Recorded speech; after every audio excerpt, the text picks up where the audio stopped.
I am enough of an artist to draw freely upon my imagination. Imagination is more important than knowledge. Knowledge is limited. Imagination encircles the world. If you want your children to be intelligent, read them fairy tales. If you want them to be more intelligent, read them more fairy tales. When you are courting a nice girl, an hour seems like a second. When you sit on a red-hot cinder, a second seems like an hour. That's relativity. Two things are infinite: the universe and human stupidity, and I'm not sure about the universe. The important thing is not to stop questioning. Curiosity has its own reason for existence. One cannot help but be in awe when he contemplates the mysteries of eternity, of life, of the marvelous structure of reality. It is enough if one tries merely to comprehend a little of this mystery each day. A human being is a part of the whole called by us universe, a part limited in time and space. He experiences himself, his thoughts and feeling as something separated from the rest, a kind of optical delusion of his consciousness. This delusion is a kind of prison for us, restricting us to our personal desires and to affection for a few persons nearest to us. Our task must be to free ourselves from this prison by widening our circle of compassion to embrace all living creatures and the whole of nature in its beauty. The most beautiful experience we can have is the mysterious.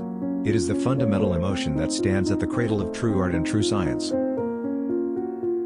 If a mess on the table means a mess in the head, then what does an empty table mean?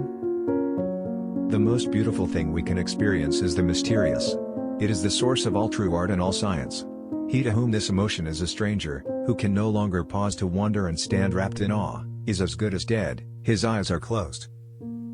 Life is a preparation for the future, and the best preparation for the future is to live as if there were none. Words were and remain an empty sound, and, serving the ideal only in words, it is impossible to die for it. But a person is created not by what a person hears and says, but by labor and activity.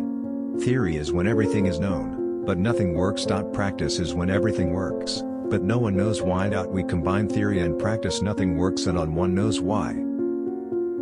It is my view that the vegetarian manner of living, by its purely physical effect on the human temperament, would most beneficially influence the lot of mankind.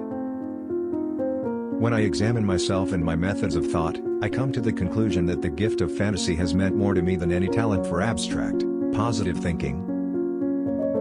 Laws alone cannot secure freedom of expression. In order that every man present his views without penalty, there must be spirit of tolerance in the entire population.